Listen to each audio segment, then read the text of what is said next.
जय हिंद दोस्तों। Konkan railway corporation limited KRCL की तरफ से आईटीआई डिप्लोमा और अन्य कई सारे क्वालिफिकेशन के कैंडिडेट्स के लिए एलपी ग्रुप डी टेक्नीशियन जैसी पोस्ट पर रिक्रूटमेंट निकाली गई है। लेकिन ये रिक्रूटमेंट ऑल इंडिया के कैंडिडेट्स के लिए नहीं है।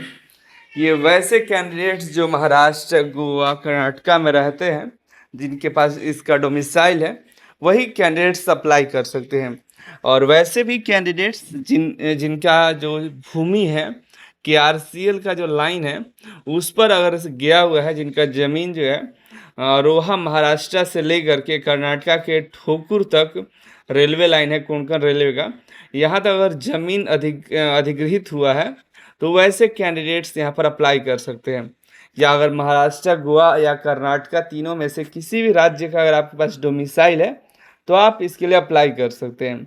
या आप केआरसीएल में कम से कम 3 साल तक रेगुलर सर्विस में रहे हैं तो भी आप इसके लिए अप्लाई कर सकते हैं। इसके अलावा अन्य कैंडिडेट्स बिहार, उत्तर प्रदेश या अन्य राज्य के कैंडिडेट्स अप्लाई नहीं कर सकते हैं। ठीक है, चलिए, अगर आप एलिजिबल होते हैं, अगर महाराष्ट्र गोवा कर्नाटका के हैं तो वीडियो को अंत तक देखिएगा।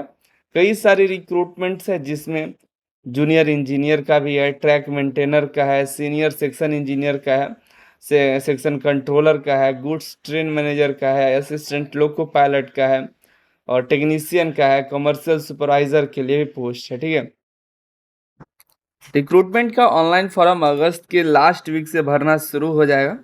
लिंक जैसे ही क्रिएट होगा हम टेलीग्राम पर इसका अपडेट दे देंगे। और इसके बारे में बताया गया है कि लैंड लूजर, और यहाँ पर देखिएगा अदर देन, तो कौन कौन महाराष्ट्र गोवा कर्नाटका के जो डोमिसाइल के कैंडिडेट्स हैं वो भी अप्लाई कर सकते हैं।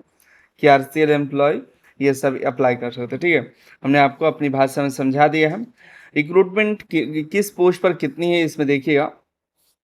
तो सिविल में जूनियर इंजीनियर की बात करें तो टोटल 25 है। ट्रैक मेंटेनर जो कि ग्रुप डी के अंतर्गत आता है 57 सीट है। सेक्शन सीनियर सेक्शन इंजीनियर में 5 सीट है। ESTM 3 में 15 सीट है। सेक्शन कंट्रोलर में 9 है। स्टेशन मास्टर में 15 है। गुड्स ट्रेन मैनेजर में 10 है। असिस्टेंट लोको पायलट में 30 है। सीनियर सेक्शन इंजीनियर में 6 है। जूनियर इंजीनियर मैकेनिकल में 7 है। टेक्नीशियन ग्रेड 3 में 15 है। कमर्शियल सुपरवाइजर में 7 है। टोटल 201 सीटों पर ये रिक्रूटमेंट निकाली गई है। ठीक है, आगे देखिए, सैलरी अच्छी खासी है। और इससे पहले क्वालिफिकेशन अगर हम बात करें तो इसमें एक एनेक्जर दिया हुआ है। इस एनेक्जर में क्वालिफिकेशन दिया हुआ है, देखिएगा। तो जूनियर इंजीनियर के लिए diploma civil engineering, BSc civil engineering 3 साल वाले यहाँ पर एलिजिबल हैं। ट्रैक मेंटेनर के लिए 10वीं पास मांगा गया है।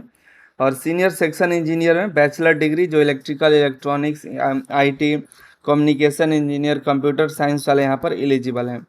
ठीक है, बात करें ESTM में तो ITI पास आउट होना चाहिए, इलेक्ट्रीशियन, इलेक्ट्रॉनिक मैकेनिक, वायरमैन, या 10th प्लस CCA होना चाहिए। वो भी आप वो सभी एलिजिबल हैं जो जो ट्रेड्स हैं, जैसे रेलवे अप्रेंटिसशिप आप अगर आपने किया है, 10th प्लस रेलवे अप्रेंटिसशिप है जो कि electrician, electronic mechanic, wireman trade से, तो आप एलिजिबल हैं। Section controller, station master, goods manager के लिए ग्रेजुएट होना चाहिए किसी भी डिसिप्लिन से, BA, BSc, BCom कोई भी चलेगा। असिस्टेंट लोको पायलट में ITI होना चाहिए। Coil winder, electrician, electronic mechanic, fitter, heat engine, instrument mechanic, machinist, mechanic diesel, MMB millwright maintenance mechanic, radio and TV, RSC tractor mechanic, turner और wireman trade. Diploma mechanical, electrical, electronic, automobile वाले भी यहाँ पर eligible हैं। Section senior section engineer में bachelor degree वाले यहाँ पर एलिजिबल हैं, ध्यान रखिएगा। जूनियर इंजीनियर के लिए डिप्लोमा इन सभी डिसिप्लिन में मांगा गया है।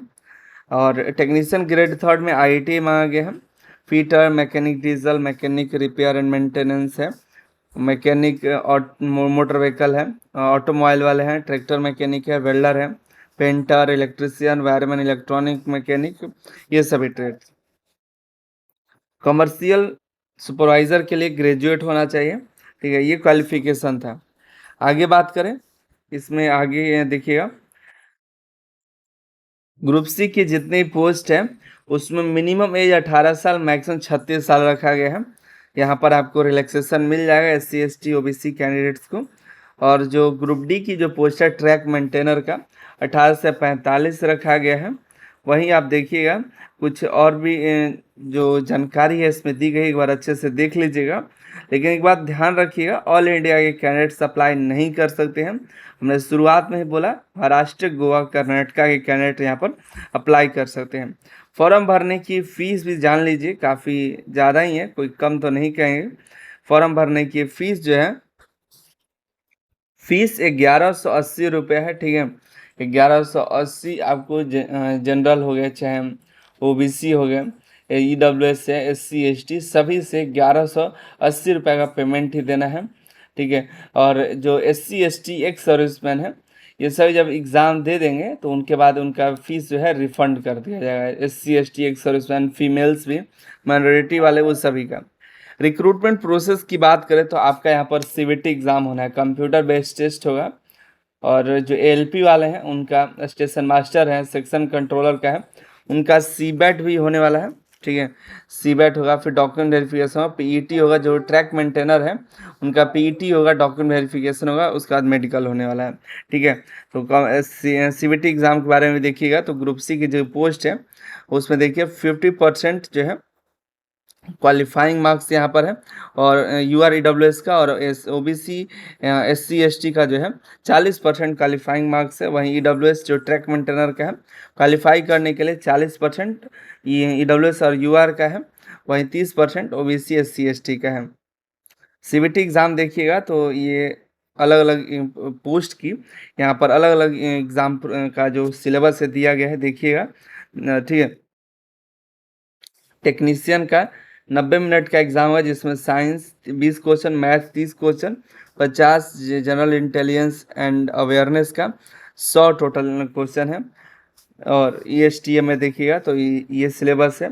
ALP की बात करें तो 90 मिनट का ये भी एग्ज़ाम है, जिसमें 15 साइंस, 20 मैथ, 25 रीजनिंग और जनरल अवेयरनेस, टेक्निकल एबिलिटी से 40, टोटल 100 क्वेश्चन होते हैं, ठीक है। इस तरह से आप अपना देख लीजिए, पूरा सिलेबस इसमें दिया हुआ है। कोई दिक्कत हुआ मैसेज करिएगा, ठीक है। मिलते हैं अगली वीडियो में अगली जानकारी के साथ। बाकी सिलेबस इसमें भी पूरा क्लियरली दिया है, एक बार देख लीजिएगा, ठीक है। मिलते हैं अगली वीडियो में अगली जानकारी के साथ। आप सभी का बहुत बहुत धन्यवाद। और भी कई सारी वैकेंसी है जिसकी अपडेट हमने चैनल पर दे रखी है, उसको ज़रूर चेकआउट करिए।